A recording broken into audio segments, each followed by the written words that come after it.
Finally Chittagong ৮ আসনের জন্য মোমবাতি প্রতীকে চূড়ান্তভাবে নমিনেশন পেয়েছে চট্টগ্রামের ৯ বাংলাদেশের সারা জাগানো ইসলামিক স্কলার এবং সবার প্রিয় মুখ হাসানা জাহারি।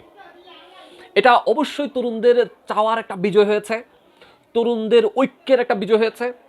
আহলে সুন্নাত ওয়াল জামাত যে এক পয়েন্টে এসে ঐক্যবদ্ধ হয়েছে তার বিজয় হয়েছে, জনগণের চাওয়ার জনগণের মতামতের একটা বিজয় হয়েছে।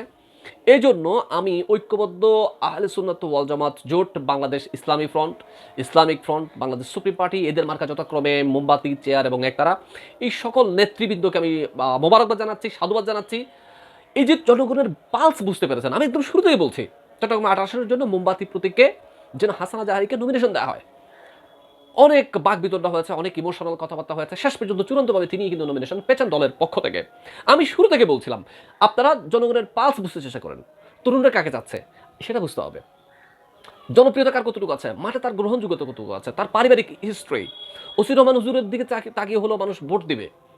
এই চট্টগ্রাম ৮ আসনের মধ্যে বাংলাদেশের সর্ববৃহৎ এবং শ্রেষ্ঠ দিনী প্রতিষ্ঠান জামে আহমদিয়া সুন্নিয়া আলিয়ার অবস্থান আছে। মাদ্রাসার একটা বিরাট ইমেজ হাসানা জাহারির পক্ষে যাবে। এই বিবেচনা হিসাব করলে ওসির রহমান হুজুর বা হাসানা জাহারির মাঠে বা তার আহলে সুন্নাত ওয়াল জামাতের কর্মী সবার মধ্যে যে একটা গ্রহণযোগ্যতা আছে, এই গ্রহণযোগ্যতার কারণে হলেও হাসানা জাহারি বিশাল সংখ্যক একটা ভোট পাবেন বলে আমি বিশ্বাস করি। বাকিটা আল্লাহ রাব্বুল আলামিনের কুদরতের কদমে। এখন নেক্সট কাজটা হবে ঐক্যবদ্ধ থাকতে হবে জোটের। এই যে আসলে দেখুন, এখানে কিন্তু ওই মতানৈক্যটা থাকা যাবে না এক দলের বিজয় হয়েছে। আসলে এক দলের বিজয় নয়, আমি মনে করি এটা জনগণের তারুণ্যের বিজয়। জনগণের পালস তিনও দলের আকাবেররা বুঝেছেন, সেজন্য আমি সেলুট করছি তাদেরকে। এখানে শুধু হাসানা জাহারি বা আমি চেয়েছি, আমি সেটাও বলবো না। আমি চেয়েছিলাম, অনেক ভিডিও করেছি, প্রায় ৫-১০টা মতো ভিডিও করছি, সবাই শেয়ার করেছেন, মতামত দিয়েছেন, সহমত পোষণ করেছেন, প্রচার করেছেন। এই জন্য আমাকে ভাই অনেকেই ভাই মানে ব্যক্তিগতভাবে আক্রমণ করছে। হাসানা জাহারি আপনার কি হয়, হাসানা জাহারি আপনাকে কত টাকা দিয়েছে, হাসানা জাহারির পক্ষে এত দালালি কেন করছেন, অন্য অন্য দলের পক্ষে আপনি নিরপেক্ষভাবে কথা বলছেন না কেন। এখনো অন দ্য রেকর্ড আমি নিরপেক্ষভাবে বলছি, অন্যান্য যারা সবার থেকে জনপ্রিয় মুখের মধ্যে চট্টগ্রাম ৮ আসনের জন্য হাসানা জাহারি এগিয়ে আছে। তো এই এগিয়ে থাকাটা যেন ভোটের দিন পর্যন্ত এগিয়ে থাকে। চূড়ান্তভাবে আহলে সুন্নাত ওয়াল জামাতের পক্ষ থেকে হাসানা জাহারি যেন মোমবাতির আলো যাতে সংসদে জ্বালাতে পারে, এটার জন্য কাজ করতে হবে, জনসমর্থন আদায়ের জন্য চেষ্টা করতে হবে। আমার ভিডিওটা একটু শেয়ার করেন। আবার আমি দেখুন, এটা কোনো দলের বিরোধিতা নয়।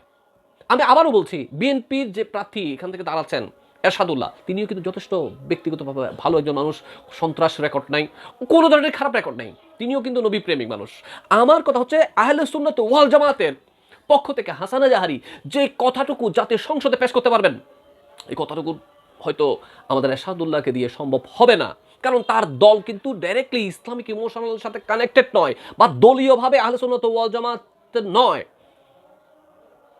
সোজা সবটা কথা, হাসানা জাহারি জাতীয় সংসদের মধ্যে সুন্নিয়তের পক্ষে যতটুকু করতে পারবেন অন্য কোনো প্রার্থী করতে পারবে না, এটা 100% নিশ্চিত করে আমি অন দ্য রেকর্ড বলছি।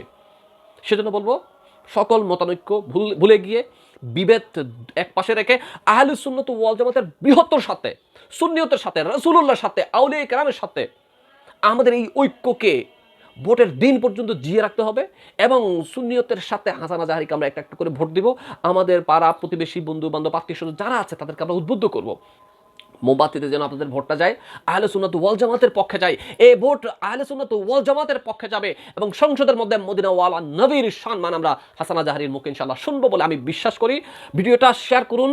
আবারও সবার প্রতি কৃতজ্ঞ, আল্লাহ রাব্বুল আলামিনের কাছে শুকরিয়া যে আমি গুনাহগার অনেক বেশি চেয়েছিলাম হাসানা জাহারিকে যেন নমিনেশনটা দেওয়া হয়। আল্লাহ রাব্বুল আলামিনের দরবারে শুকরিয়া আদায় করছি। আসসালামু আলাইকুম ওয়া রাহমাতুল্লাহি ওয়া বারাকাতুহু।